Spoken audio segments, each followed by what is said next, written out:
Hiya. So, I'd like to just read something about the from the government official website uh, about the virus COVID-19. As of March 19th, 2020, COVID-19 is no longer considered to be high consequence infectious disease in the UK. I'll just leave it at that first couple of lines because it's a bit longer than that. But you can go and read it online for yourself. Status of COVID-19 on the official UK government website. This is not just me making stuff up or other people making stuff up. um, so then again, it brings back into perspective the overreaction of this whole thing, where we've got 1.7 billion people shut down. I mean, the fallout of that itself. We don't need to even go into that. 1.7 billion people, all the airlines, all the hotels, takeaway shops, small businesses, etc., etc. It's just diabolical. It's massive.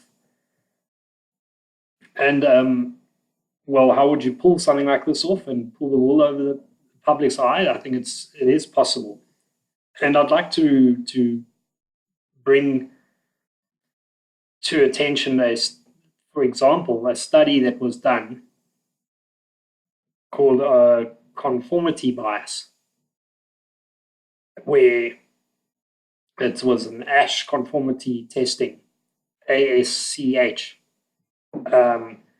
So what they do is they get four people in a room, three people are in on it, and the fourth person is the test subject. And they give them, four lines and say which line is the same, and then they give you another line and you've got it, and it's clearly obvious.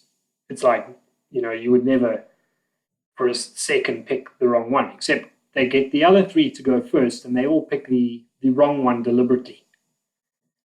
And then they see if the fourth one will pick the wrong one, will stick by his guns in knowing that it's it's so clearly definitely not the right one because it's longer than the others or shorter than the others. So this is the ASH conformity testing. So basically, it's a psychological thing because it shows that people's needs to kind of fit in and go with the narrative. And they basically got it to prove that, 75% of people will give at least one wrong answer, which is clearly wrong. So the public can be fooled into believing things 75% of the time when your media and everything else that you view is in on it, basically, and you don't know. So it just goes to show basically the kind of how they can stretch the human mind to just conform to almost the most ridiculous beliefs possible. So what would be the purpose of this? I don't know. I mean, we can speculate. You know, the economy, bringing down the economy as a smokescreen, perhaps. In war, a smokescreen can be used, obviously, when you heavily pressed by the enemy and you possibly going to be overrun, and you create a smokescreen. Now you can move all your pieces behind there. You can create all kinds of strategic maneuvers behind this smokescreen, which nobody can see, and that's the point of a smokescreen. For perhaps massive, removal of our rights, grabbing of power, and not that they really needed to, because basically they've had so much power already. The oligarchs who rule things, who you're not allowed to criticize, and who seem to always lead towards this, lead one's investigations to the usury tribe. Um, so where's this gonna go? Well, I don't know. Who could possibly foresee exactly where this is all gonna go? But basically, um, from what I see from the evidence that we see with the numbers statistically, for example, Italy with a population of 60 million people, um, with a death rate of 10.5 people per thousand, in a year, should have a death rate of 630,000 people. This is natural. This is like statistics. This is just what happens in 2018 or whatever year you pick. So, what is the death rate really? And how much is, just been chalked up to COVID-19? It is possible to create that deception in terms of, well, they, um, regular 80-year-olds are dying of the flu, which is quite often what people die of when they get to that age. So there's a couple of theories out there, or they're either right or they're wrong. I don't believe in conspiracy theories. It's either the truth or it's nonsense. And this is the easy thing to debunk somebody. So you like conspiracy theories. I mean, what's a conspiracy? It's where a group of people that get together, have a meeting that everybody else doesn't know anything about. Conspiracies go on all day, all over the world, all the time. Businesses shut their doors and have board meetings and that other people aren't privy to. I mean, it's just ridiculous to just say, oh, you're a conspiracy theory and theorist, and then debunking everything a person says, because it's either true or it's not true. And the fact of life is that people conspire. But yeah, the ideas are, it could be an economic shutdown, bringing in some kind of new economic system that, because the usury system of old has basically collapsed, the lies and smoke and mirrors just don't hold up anymore. There's other ideas out there that there is, in fact, a biological warfare. Basically, this released virus, and they seem to then know what this thing is and that it's very dangerous, and that they're not going to tell the public that. But now we're in biological war and we're engaging with, I don't know, China in biological warfare. And by lockdown, they can also, monitor people who are infiltrators and are spreading these things around. But I'm not sure about this. To me, I'm just thinking they've jumped on this thing, um, and they're using it as an opportunity. That's my gut feel for, some kind of economic, smokescreen, and a removal of freedoms. Um, who knows what hoops people will have to jump through going forward when they reopen things, if they ever reopen things, and you want to fly to foreign countries and things like this.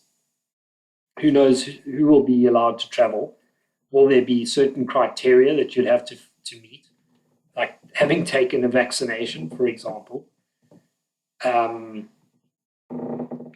Yeah, and the general take-home thing for me is that this is totally doable by the state. They can pull this off in the worst-case scenario because of what I've seen is the X factor that I didn't expect is that the people will be compliant towards this.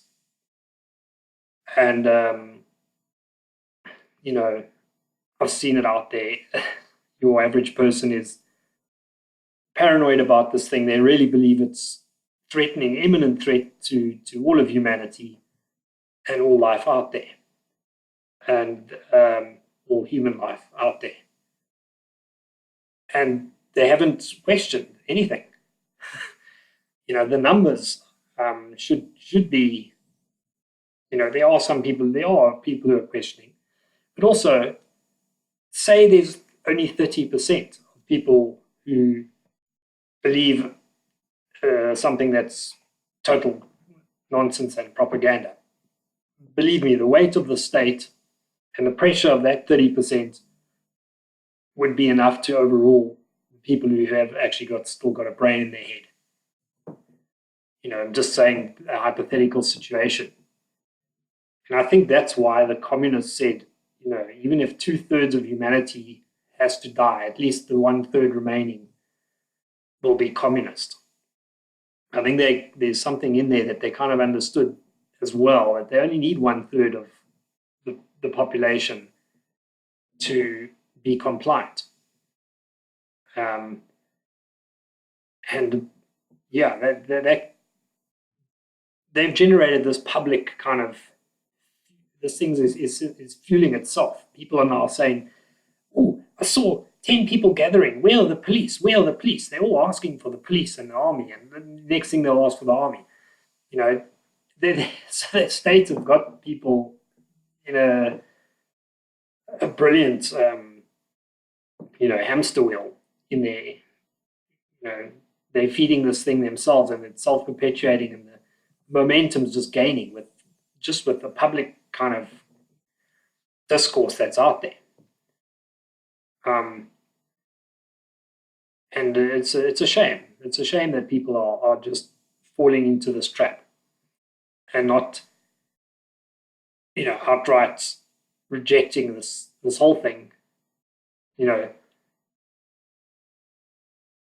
publicly and being out, basically coming out of the closet, so to speak, with the truth, with the facts, and just standing by it and saying, no, I don't see this global pandemic. It's like the emperor's clothing, Everybody's going, oh, he looks so beautiful. Look at the emperor, he looks wonderful. And one little girl comes along and starts laughing at him because he's not wearing anything.